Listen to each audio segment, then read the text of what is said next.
자, 이번에는 2021 햇사과 여러분들께 내놓습니다. 아유, 보세요. 반질반질. 대한민국 대표적 사과 원산지인 경상남도 거창과 함양에서 갓 수확한 2021년 햇사과 저렴한 가격에 김용민닷컴에서 만나보시기 바랍니다.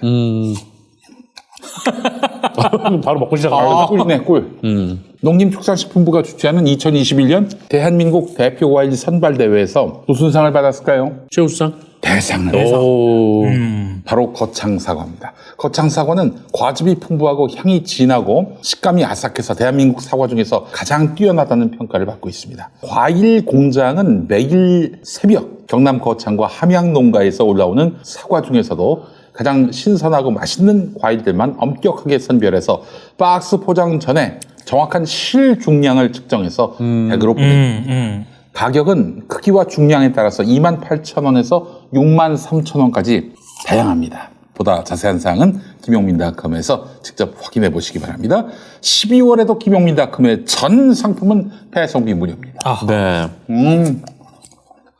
근데 사과 진짜 좋다. 진짜 다네.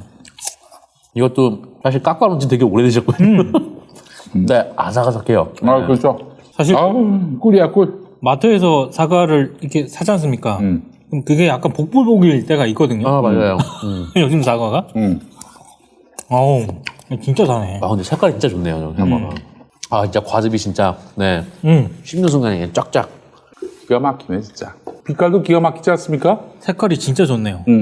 전 무슨 모조품인 줄 알았어요. 워낙 반짝반짝 해가지고. 네, 정말 맛있습니다. 네. 자, 여러분, 2021년 햇사과 경남 거창과 함양 이 사과의 본고장에서 만든 햇사과 저렴한 가격에 들여놓으시기 바랍니다. 김용민닷컴입니다. 많은 사랑 바랍니다.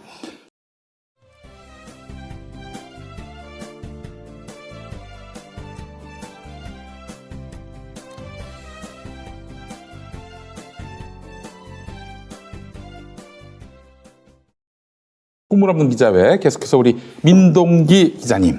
굉장히 주말 동안 떠들썩했던 강원 번영의 아유. 얘기를 좀 하고 넘어가야겠죠. 근데 사실은 많은 분들이 이미 시사포커스의 유튜브 영상을 네. 시사포커스를 진보적인 유튜브 매체로 알고 있는 분들도 있는데 아닙니다. 흔히 말해서 저쪽에 더 가까운 어떤 그런 매체인데 본의 아니게 이제 현장 취재를 하면서 그 영상이 리얼하게 이제 공개가 되면서 이게 알려진 건데 사실은 저는 이번 논란을 보면서요, 윤석열 후보 측의 대응, 이것도 문제지만, 이게 언론이, 아까 그 중도일보 얘기 우리 했잖아요. 정상근 기자.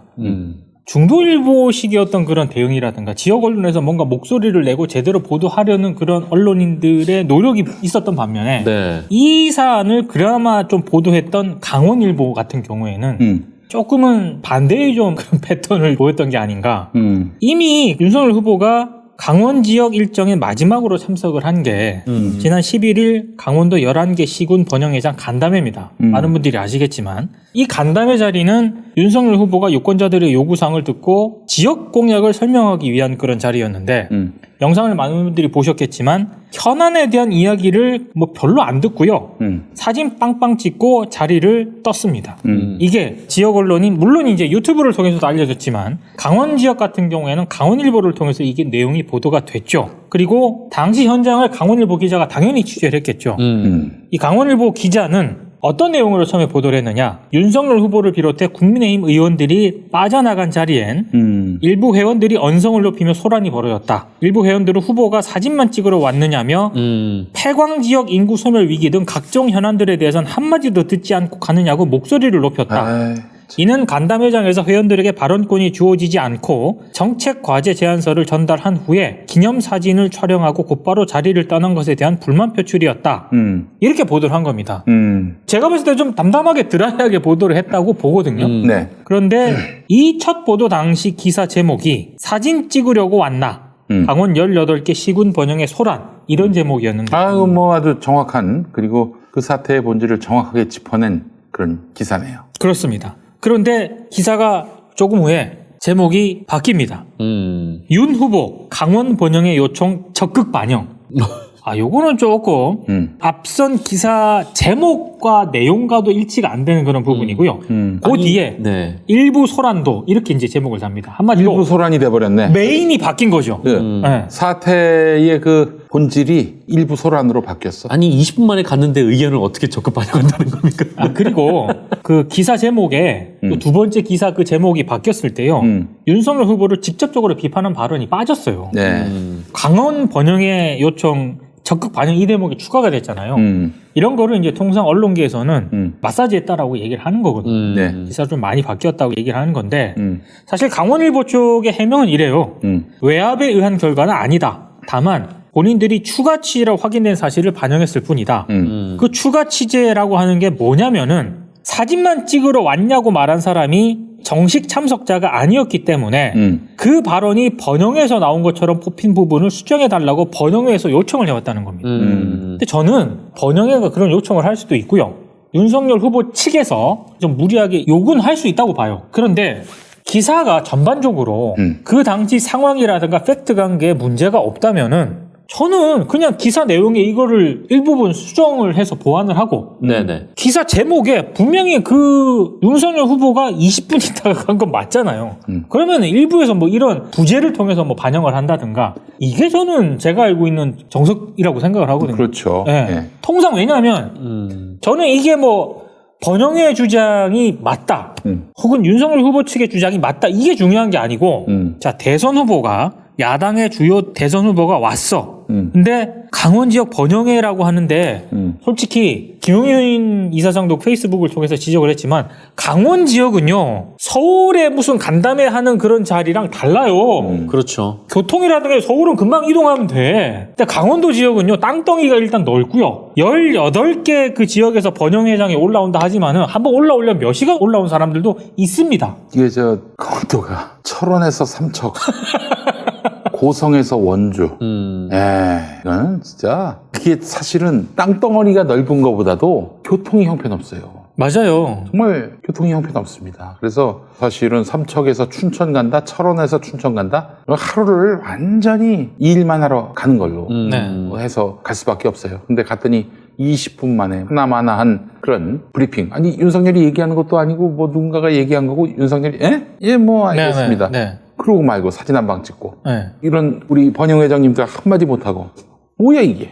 그러니까 저는 강원일보가 처음에 보도를 했고 그 뒤에 기사가 제목이 바뀌고 내용이 일부 바뀌고 그 뒤에 뭐 또 수정을 하고 이런 과정도 문제지만 사실 제가 생각하는 가장 큰 문제점은요. 강원일보를 비롯해서 강원 지역 언론 매체들이 이게 얼마나 대선 후보임에도 불구하고 지역 현안을 들으러 오겠다고 한 대선 후보가 얼마나 준비를 안 하고 왔는가. 네. 이거 지적할 수 있어야 되고요.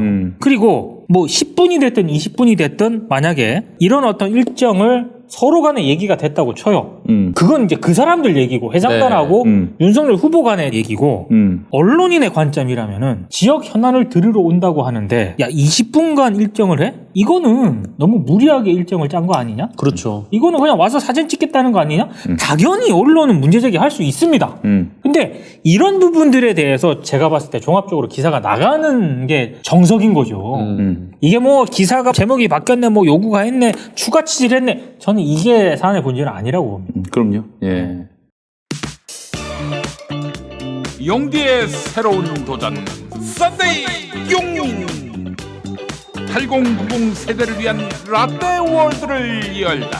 썬데이 용인 사건과 실화, 화제의 인물, 음악과 영화 모든 장르를 총망라한 썬데이 용인 9월 5일 팟빵에서 공개됩니다. 썬데이 용인. 아이고 이거 구독해달라는 말을 깜빡했네. 썬데이 영민 구독. 썬데이 구독 부탁드립니다. 과연 강원일보 웃깁니다. 웃겼어요 모처럼. 여기 저 대주주가 강원흥업이라고. 네. 흥업? 이거는 운수업자들. 네네. 이제 버스 이용하는데요. 저거 이제 지역 토호 기업이라고 봐야 될 것 같은데 결국 이거 봐서는 또 윤석열을 빨아주는 그런 신문이라고 봐도 무리는 아닐 것 같습니다. 일단 뭐 그 척도는 권성동 술자리 논란. 여기서 가려질 것 같아. 내일 아침에 강원일보가 어떻게 나오는지 한번 봐야 될 것 같은데 아시죠? 권성동 술자리 발언 논란. 네. 강원 영동 MBC. 참 이게 지역 MBC가 네. 참 빛과 소금의 역할을 많이 합니다. 제가 정말 강원 지역의 여러 지역 MBC를 굉장히 신뢰하는 편인데 그 박대용 기자가 또 춘천 MBC 출신이잖아요. 출신이죠. 예. 권성동이 이제 술자리를 했었는데 지난 주말에 새벽 1시 무렵에 윤석열, 이준석, 권성동이 있던 가게, 그러니까 술 먹는 자리지. 이분 지금 술을 먹는다니까요, 항상. 맨날 술을 먹어. 맨날 술이야. 응? 맨날 술이야, 야, 거의. 네. 그래서 이제 가게 아닌데 다른 테이블에도 손님이 있었는데 옆자리에 앉아있던 한 부부에게 성희롱 수준의 발언을 했다는 거예요. 뭐 열린공감TV가 공개한 바에 따르면은 아니 강릉에서 이런 미인이 있었나부터 시작해서 그 남편 보고 아이고 안따리 기술이 발달돼가지고 아니 뭐 점점점 차마 옮기기 민망한 그런 개소리 헛소리를 한 거죠. 예. 그래서 경찰에 신고를 하신 모양인가 봐요. 이 피해자분들이. 경찰이 출동을 했대. 그거는 다른 어떤 기자들이 확인한 결과 출동한 사실은 팩트로 확인이 됐어요. 네. 네. 아니 그 아무 말도 안 했고 권성동 말대로 뭐 별일 없었으면은 경찰을 왜 불러? 게다가 국회의원이고 권력자고 또 윤석열까지 있었다면서 이준석 얼굴 모르는 사람 아무도 없을 것이고. 근데 이런 장내 권력자 혹은 현재 권력자들을 무고하게 엿먹이려고 경찰을 불러? 그럴 일이 있겠습니까? 그럴 리가 있겠어요? 왔어요. 112 신고 접수된 것도 사실이고. 그런데 권성동은 뭐 아무 일도 아니다. 남자의 부인이 미인이라고 칭찬하며 결혼을 잘하셨다라고 말한 게 전부다. 그런데 경찰을 불러요? 그 말 갖고 경찰을 부른다는 건 그러니까 확인해야 될 거는 예. 그 기자들이 이제 이 부분에 대해서는 추가 취재를 해야 될 부분이 일단 그때 상황실 112 상황실에 출동한 건 맞다. 근데 권성동 의원과 관련해서 출동한 건 맞은데 어떤 신고 내용인지는 확인 못 해준다. 요게 이제 나왔고 그러면 기자들이 그 신고가 들어가면은 그 신고 내용 일지를 적게 돼 있습니다. 요걸 이제 경찰이 확인해 줄 가능성은 별로 없겠지만 네. 아무튼 그 일지를 확인을 하면 당시 어떤 내용으로 신고가 됐는지는 확인이 가능하고요. 다만 제가 여기 넘어오기 전에 확인을 해보니까 일부 언론 보도 등을 통해서 그 신고를 한 사람으로 추정되는 그 신고자가 네. 신고를 취소했다는 얘기가 있더라고요. 아니 뭐 중간에 들어가서 또 무마했을 수도 있겠지. 예, 그래서 뭐 그 112 경찰 얘기는 현장에서 얘기가 잘 됐다. 그래서 뭐 이렇게 좋게 끝났다. 이렇게 이 멘트가 나오거든요. 그러면은 기자들이 얼마나 또 우르르 몰려가서 취재하길 좋아합니까? 물론 이제 지금 입장이 바뀌었기 때문에 제대로 얘기를 할 가능성은 제가 봤을 때 잘 모르겠어요. 근데 일단 왜 신고를 했는지, 그리고 만약에 취소를 했다면 왜 취소를 했는지, 그리고 신고 상황 일지, 이걸 확인을 하면 당시 상황이 대충 나오지 않을까. 지금 공성동 의원 쪽에서는 뭐 법적 대응 얘기하고 지금 뭐 굉장히 뭐 법적 대응 그 끝까지 가는지 한번 봅시다. 누구를 상대로 법적 대응을 한다는 거죠? 열린공감TV겠지. 열린공감TV에서 페이스북 쪽에서 이 내용을 올린 거거든요. 그 저 법원 가가지고 예를 들어서 이제 뭐 검찰이 그걸 갖고 수사하기도 좀 애매하고 예를 들면 실제로 있었는데 나중에 무마해서 아무 일도 아니게 됐다. 이런 경우에는 그럴 가능성이 제가 보기엔 가장 농후해 보이거든요. 그러면 어떻게 열린공감TV를 처벌할 수 있겠어요? 또 잘못하면은 무고로 또 되치기 당할 수도 있는 건데. 그러니까 진짜 고소하는지 봐야 돼. 고소 안 하면은 뻥임을 인증하는 거예요. 터무니없는 그런 주장을 갖고 열린공감TV가 보도를 했을까? 나는 그렇지 않다고 봅니다. 한번 봐야 될 텐데 정말 권성동 씨가 고소하는지 봅시다. 말로만 야, 더 보도하지 마. 보도하면 죽어. 당할 수가 있어. 이게 협박하는 것일 수도 있거든요. 근데 그러기에는 기사가 조금씩 나오고 있습니다. 아니, 그러니까 권성동에서 기사를 최소화하려고 그럴 수 있는 거지. 그러니까 국민의힘은 언론을 자기들이 장악했다고 생각을 해요. 그러니까 지금 이 무수히 많은 본부장 의혹도 보도가 잘 안 되고 아까 이제 박시영 대표하고 잠깐 만났는데 박 대표께서 말씀하시더라고. 본부장 비리를 모른대. 대다수의 국민들이 모른대. 언론이 보도를 안 하니까. 어쩌다 보도해도 잘 눈에 띄지도 않는 방향으로. 민주당이 막 이렇게 뭐 문제 삼고 그러면은 그냥 뭐 민주당이 이런 이야기를 떠들었고 이에 대해서 국민의힘은 이렇게 반박했다. 이렇게 그냥 공세, 정치 공세, 공방 이런 걸로 취급해버리고 마는 거지. 사실 더 깊숙이 파고들고 물지도 않으니까. 양평 쪽에 있는 부동산 개발과 관련된 의혹들, 도이치모터스 주가 조작 의혹, 그다음에 김건희 씨에게 제기됐던 학력, 경력 위조 의혹, 이것만 해도요 굉장히 심각한 사안이에요. 심각한 문제예요. 이거는. 커버나 컨텐츠와 관련해서 전시회 관련해가지고 기업들이 협찬을 했는데 이 과정에 혹시 윤석열 지금 후보가 일정 부분 영향을 미치지 않았는가 이런 부분에 대한 의혹 이런 것만 해도 굉장히 심각한 거거든요. 그쵸. 야, 근데 이런 것들이 전혀 국민들에게 스크린이 안 됐다. 이거 참 큰일입니다. 대선까지 본부장 비리 그런 게 있었어? 하고 윤석열을 쾅 찍었어. 윤석열이 대통령이 됐어. 그리고 나서 나중에 세상이 엉망으로 바뀌는 와중에 본부장 비리를 알게 된 거야. 누굴 탓해야 합니까? 민주당이 제대로 쟁점화하지 못했다 이렇게 비난할 수도 있겠지만 언론들이 다 침묵하고 그냥 이걸 여야 공방으로 몰아버리고 그 책임 없을까요? 이명박 정권 때 언론들이 항상 그런 식으로 보도를 했어요. 야당에서 문제 제기하면 민주당에서 문제 제기하면은 여당의 반박을 싣고 그리고 끝. 이런 식이면은 국민들은 진실을 알 수가 없는 거예요. 파고들어야지. 그러기엔 참 스피커가 한정돼 있습니다. 너무 안타까워요. 다른 무엇보다도 과거에는 이제 서울신문이나 뭐 이런 데가 뭐 요단강 건너서 저쪽 편에 가더라도 야야야 뭐 신문이 얼마나 미래가 있겠니? 그냥 그러다 마는 거지. 그리고 죽는 거지. 이런 생각을 했었는데 걔네들도 포털에 뉴스를 내잖아. 포털에 다 그렇고 그런 언론들만 나가니까 이게 여론이 안 되는 거예요. 20대들은 30대들은 포털 뉴스에 의존하는 바가 큰데 우리의 뉴스들이 제대로 된 대선 후보에 대한 최소한의 어떤 균형 있는 그런 검증들이 보도가 되지 않으니까 국민들은 모르고 투표할 공산이 매우 높아지는 것이고 그래서 뭐 우리의 비밀을 과연 언론들이 제대로 보도할까? 그렇기 때문에 충분히 윤석열이 대통령이 될 수 있다라고 믿어 의심치 않는 거예요. 저쪽 진영은. 제가 저쪽 진영에 있는 사람들을 좀 두루두루 이야기를 들어보면은 이 사람들은 지금 정권 교체될 가능성이 200%가 넘었어. 그들은 확신해. 믿어 의심치 않아. 자, 자신감 보세요. 윤석열의 자신감. 우리는 지금 막 여론조사가 쫓아가고 있는 형국이어서 언젠간 또 골든크로스가 될 거라는 믿음도 있는데 저 사람들은 뭐 야야야 열심히 해봐라 되나 이런 분위기인 거예요 지금. 야, 진짜 이렇게 무식할 수가 있나 이렇게 무도할 수가 있나 생각하지만 그들은 그렇게 생각하고 있다니까. 근데 실제로 제가 직접 들은 건 아니지만 흔히 말하는 윤석열 캠프 관계자들이 보이는 전혀 흔히 말해서 조심성이 없고 마치 정권을 교체한 듯한 행태와 발언들을 직접 들었던 몇몇 분들이 있잖아요. 그걸 이제 저한테 약간 오프로 하면서 전해준 얘기가 있거든요. 그 얘기 중에는 언론 관련 부분도 있습니다. 제가 언젠가는 이 얘기를 한번 할 건데 그때 오프를 얘기를 해가지고 제가 지금 공개를 못하고 있는데 정말 가관입니다. 제가 봤을 때 지금 정권 잡은 줄 알아요, 그 사람. 조심성이라고는 1도 없는 것 같아요.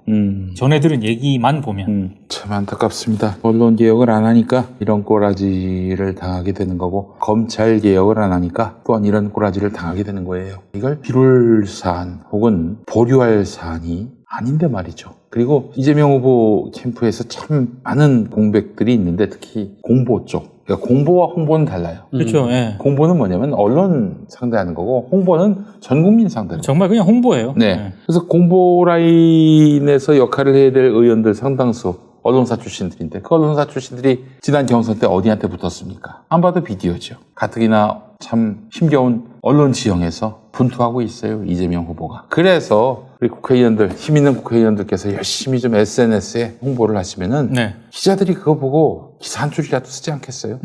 열심히 이 당은 선거운동하고 있구나. 손가락으로 가리키면 그 방향을 봐야 되는데 여기 김용민이 손가락에 있는 때를 보고 있어. 김용민이가 완장 차가지고 갑질하고 있다. 이딴 개소리를 하고 있습니다. 김용민이가 뭔 갑질을 합니까? 여러분들이 SNS에 얼마나 글을 올리는지 그 수를 셀 뿐이에요. 나의 주관이 들어가지 않습니다. 김용민이 하는 게 불편하면 본인들이 한번 해보세요. 그렇게.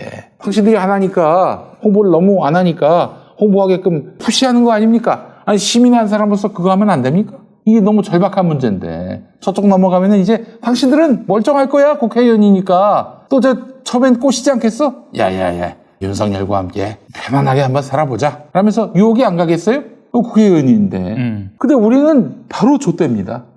무슨 일이 벌어질지 정말 흥미진진합니다. 바로 좆되는 거예요. 국회의원들은 지금 여당이 되든 야당이 되든 별 상관이 없죠. 국민들은 좆됩니다. 이명박한테 정권 넘겨주고 어떻게 됐습니까? 우리 국민들 물대포 맞고 말이죠. 밥줄 끊기고 사찰당하고 그랬던 거 아닙니까? 야당 의원들은 아무 일도 없었어. 사실은. 그렇잖아요. 지금 아무 일도 안 하고 있습니다.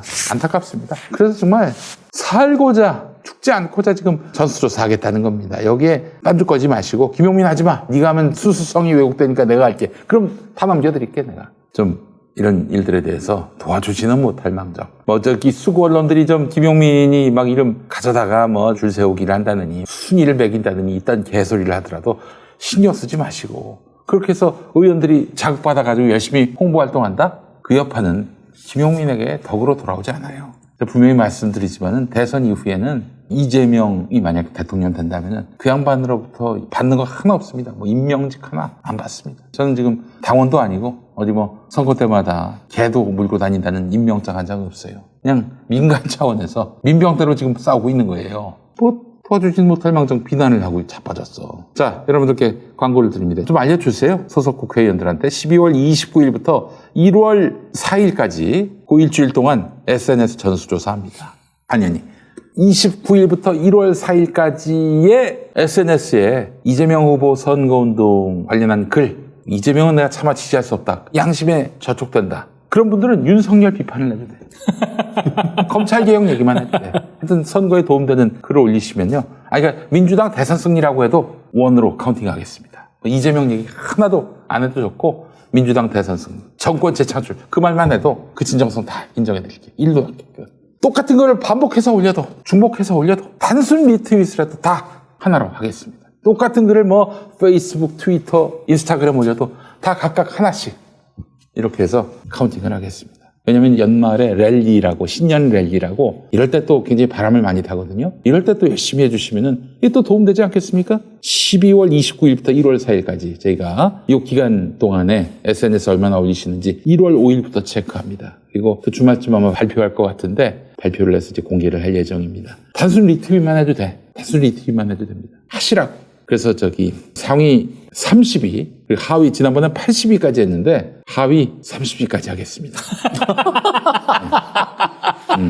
그리고 가장 많이 올린 1, 2, 3등 김용민이가 각각 10만 원씩 후원금을 내기로 했습니다. 거기 여전히 박모 의원은 제외입니다. 아, 박모 의원 제외입니다. 그 사람은 그냥 박모로 나올 거예요, 여러분. 박모로 네. 나올 겁니다. 169명 중 유일하게 이름이 없네. 169명 중에 유일하게 이름이 없어요. 유일하게 인정이야? 박모야, 박모. 그럼 사람들 어떻게 하라 그러면? 박모하고 괄호 열고 털모자. 네, 털모자를 해볼까 싶습니다. 아니, 난 그 양반에 대해서 진짜 분노를 하고 있는 이유가 뭐냐면은 이 사람은 보수 언론이 기사 쓰기 좋은 글만 올립니다. 잘 보시면 아시겠지만은 그 사람은 보수 언론이 쓰기 좋은 기사거리를 제공하고 있어요, 이 사람이. 이번에 김용민 씹으면은 크게 보도될 거야. 아마 이러면서 날 씹었겠지. 날 씹는 건 용서하지 않습니다. 보통 날 씹는 건 괜찮은데라고 하는 게. 날 씹는 좀 거는 자연스럽잖아. 우리 저 지난번에 김용민 브리핑에서 얘기했잖아. 저 안산 대부도 골프장. 기독교 언론. 기독교 언론. 네, 권모 씨. 내가 그 사람을 기억하는 이유가 뭐냐? 그 사람이 날 씹었기 때문이야. 바로 이름을 아시더라고요. 기억력이 점점 감퇴되지만 날 씹으면은 나는 잊지 않아요. 네. 날 씹으면은 용서하지 않습니다. 네. 잘못 걸렸어, 박모 씨. 날 씹었기 때문에 예정이고 뭐가 없어. 그냥 당신이 무릎 꿇고 빌 때까지 계속 씹을 겁니다. 죄송합니다, 여러분. 반은 농담이고. 네, 반은 농담이고. 반은 진담이라는 얘기예요. 네. 잠시 후 안양스마트 금기념 특별세를 시작하겠습니다. 저희의 첫 번째 프로모션 자율주행 셔틀입니다.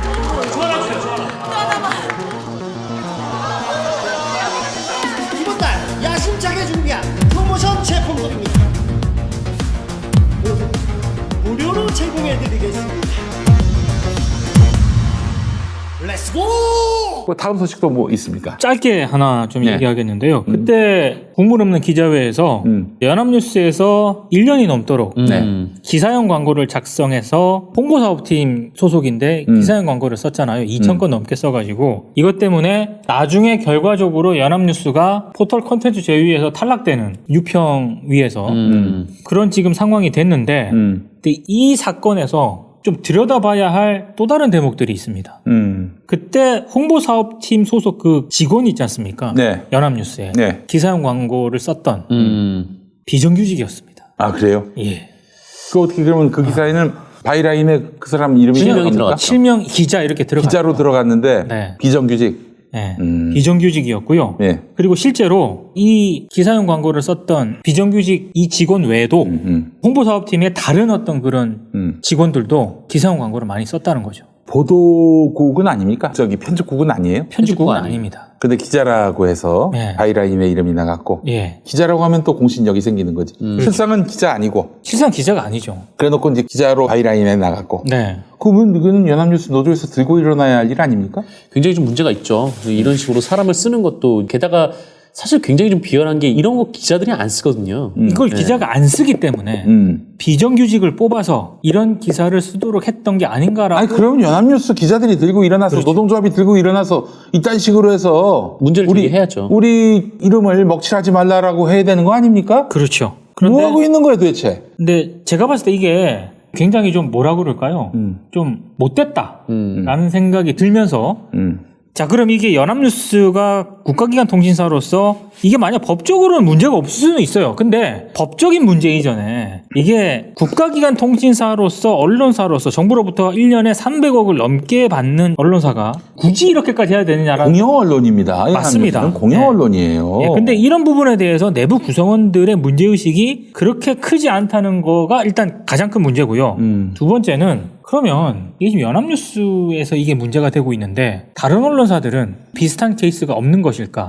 혹은 기사용 광고가 아니더라도 흔히 말하는 요즘 포털에 어뷰징 기사를 쓰기 위해서 인턴 기자, 흔히 말해서 또 본지 기자와는 별도로 닷컴 기자 많이 뽑거든요. 그렇죠. 한국경제의 그 닷컴 회사가 한경닷컴입니다. 네. 한국경제 기자가 아니라 한경닷컴의 기자고 조선일보도 있잖아요. 조선닷컴 기자 있습니다. 조선닷컴 기자가 있어요. 예. 아예 회사를 새로 만들었어요. 그렇지. 온라인 그러니까 무슨 기사를 CAS 쓰려고. 뭐 예. 네. 다 거기 그 사람이 가 있나? 그 인교신문에 있었던 최훈민. 최훈민 기자가 거기가 저 조선일보로 이적한 걸로 돼 있는데 아마 최훈민 씨도 조선일보 본지 기자는 아마 아닐 거예요. 조선 NS. 네, NS 조선 기자 NS 맞네. 맞네요. 네. 조선 NS 기자예요. 그 조선일보 기자가 아니라 조선 NS 기자. 근데 제가 봤을 때 왜 이런 어떤 흔히 말하는 본지 소속 기자들이 쓰지 않는 이런 기사를 비정규직 인턴 혹은 닷컴 기자들에게 맡기느냐.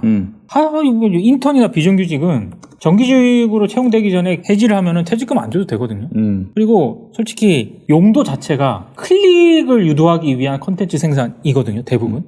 그러니까 이걸 굳이 정규직 기자들한테 안 시키더라도 이 사람들을 통해서 클릭만 얻으면 된다는 그런 생각을 편하게 하고 있는 게 아닌가 이런 의심이 들고, 제가 이제 가장 크게 문제의식을 느끼는 그런 부분들은 대선 후보들을 향해서 많은 언론사들이 20, 30대 청년들을 위한 정책이라든가 이런 진정성이 안 보인다라고 맨날 준엄하게 얘기를 하잖아요. 니네들은 지금 20대 이런 청년들 20, 30대 이 청년들을 데려다가 어떤 일을 시키고 어떻게 소모품 취급을 하고 있는지 한번 되돌아봤으면 좋겠어요.